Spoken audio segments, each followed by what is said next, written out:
Hello everyone, this is the Daily Scare, and today I'm going to read off some creepy campfire stories so that maybe you have a story to tell around the campfire.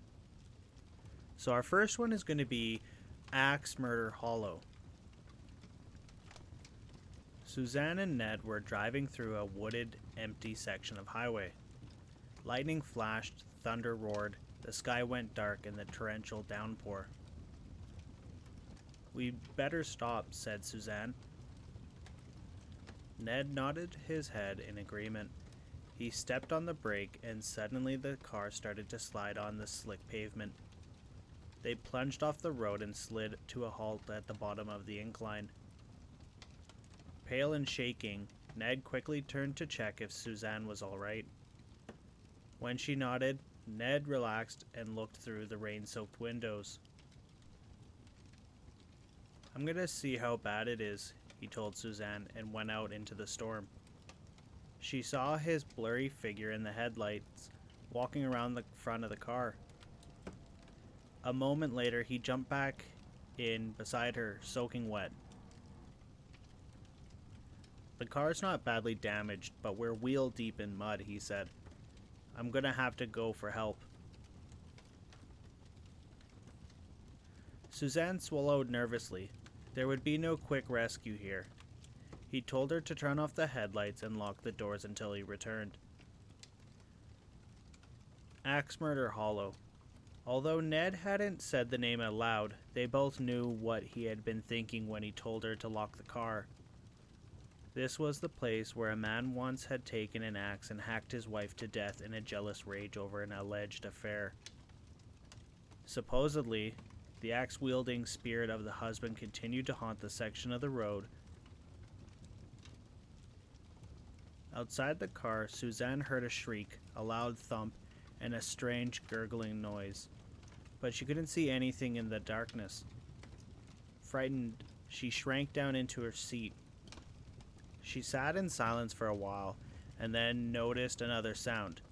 Bump, bump, bump. It was a soft sound, like something being blown by the wind. Suddenly, the car was illuminated by a bright light. An official-sounding voice told her to get out of the car. Ned must have found a police officer. Suzanne unlocked the doors and stepped out of the car. As her eyes adjusted to the bright light, she saw it. Hanging by his feet from the tree next to the car was the dead body of Ned. His bloody throat had been cut so deeply he was nearly decapitated. The wind swung his corpse back and forth so that it thumped against the tree. Bump, bump, bump. Suzanne screamed and ran towards the voice and the light. As she drew close, she realized the light was not coming from a flashlight. Standing there was the glowing figure of a man with a smile on his face and a large, solid, and definitely real axe in his hands. She backed away from the glowing figure until she bumped into the car. "Playing around when my back was turned," the ghost whispered, stroking the sharp blade of the axe with his fingers. "You've been very naughty." The last thing she saw was the glint of the axe blade in the eerie, incandescent light. Yellow ribbon. Jane wore a yellow ribbon around her neck every day. And I mean every day, rain or shine, whether it matched her outfit or not. It annoyed her best friend Johnny after a while. He was her next door neighbor and had known Jane since she was 3. When he was young, he barely noticed the yellow ribbon, but now they were in high school together and it bothered him. "Why do you wear that yellow ribbon around your neck, Jane?" he asked her every day, but she wouldn't tell him. Still, in spite of this aggravation, Johnny thought she was cute. He asked her to the soda shop for an ice cream sundae.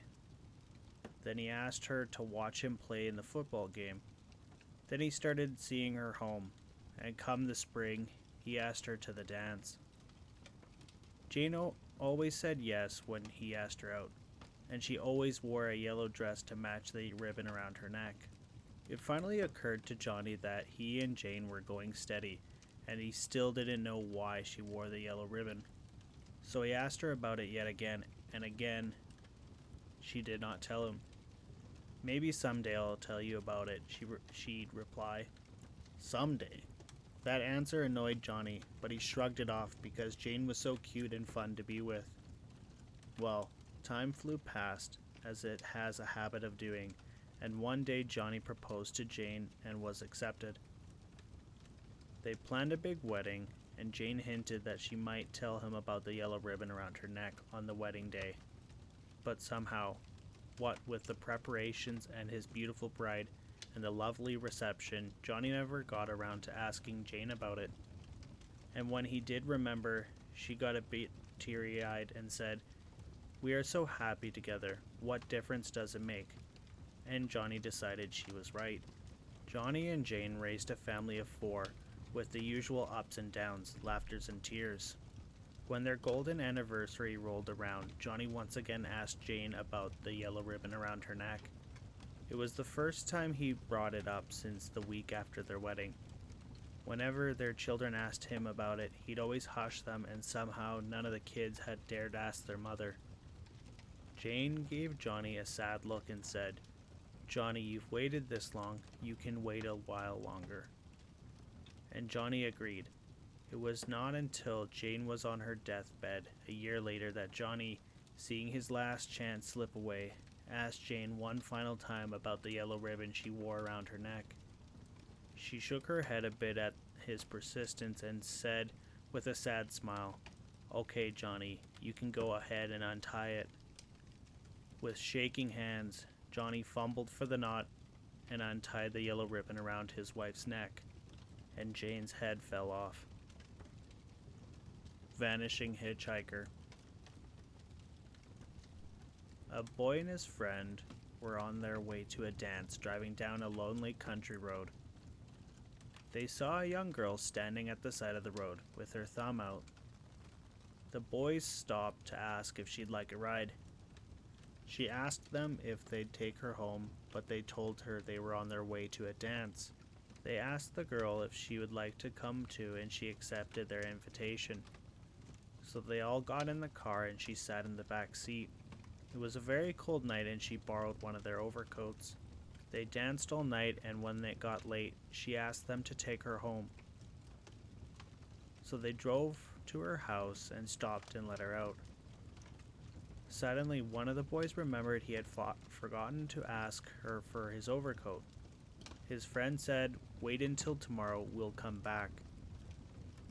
The next morning, the boys returned to look for the girl. They found her mother, a very old woman, at home. She said that the girl was her daughter, but she'd been dead for 12 years. She had been killed in a car accident at the same corner. The old woman pointed to a cemetery down the road. The boys didn't believe her, and they went to the cemetery to look around. Then they saw the overcoat draped over a headstone. Engraved in the tombstone was the girl's name, and the date of her death was exactly 12 years ago to the day. 2 heads. One day, a taxi driver received a call from a man who was staying in a hotel in the center of the city. He wanted to be picked up and transported to the airport. When the taxi driver arrived at the hotel, he had to wait more than an hour for the man to come out. When the passenger emerged from the hotel, he was carrying 2 large bags. Always friendly and willing to assist, the taxi driver got out and tried to help the man with his bags. To his surprise, the man refused and insisted on loading the bags into the trunk of the taxi by himself. Just then, the taxi driver noticed a horrible smell. It was the stench of rot and decay, and it was coming from the bags. When he got back into the taxi, he noticed something else that was strange. The passenger seemed very nervous and kept looking over his shoulder. The taxi driver followed the route to the airport. On the way, the suspicious passenger asked him to stop at the corner because he wanted to make a phone call. The driver obeyed and waited patiently while the passenger got out and ran to a nearby payphone. As he sat in the taxi, the driver could smell the terrible stench coming from the boot. The odor of decomposition was unmistakable. The nervous passenger returned and got back into the cab. The driver looked in the rearview mirror and noticed that the passenger was eyeing him suspiciously. By the time they reached the airport, the passenger was extremely nervous and sweating profusely. He asked the taxi driver to wait for him in the parking lot because he was worried that he may have missed his plane. Then the passenger got out of the taxi and hurried off. The taxi driver was sitting there for a few minutes, then he suddenly realized that the passenger had forgotten to take the bags with him. They were still in the boot of the car. The smell was becoming so terrible that people who were passing by the taxi had to hold their noses. The driver realized that the mysterious passenger was not going to return and decided to find out what was in the bags. He got out of the car, and when he opened the boot, he was almost overpowered by the terrible smell. With trembling hands, he opened the bags, and inside he found 2 rotting heads. A head of lettuce and a head of cauliflower.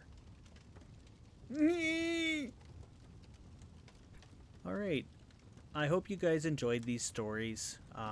They're just kind of common stories that you would hear around campfires and all that. And maybe you can tell your own version of them to your own friends around the campfire with a couple s'mores. Thank you for watching the video, and I hope you guys enjoyed. Leaving a like and a comment would go very far with what I'm trying to do here. I just recently bought a new mic. I'm hoping to eventually get a new camera, so I'm not using my phone, but for now this is what I'm working with, and I appreciate you guys for understanding. Once again, thank you for watching, and I hope you guys all have a good day or night, and I'll see you in the next video. Goodbye.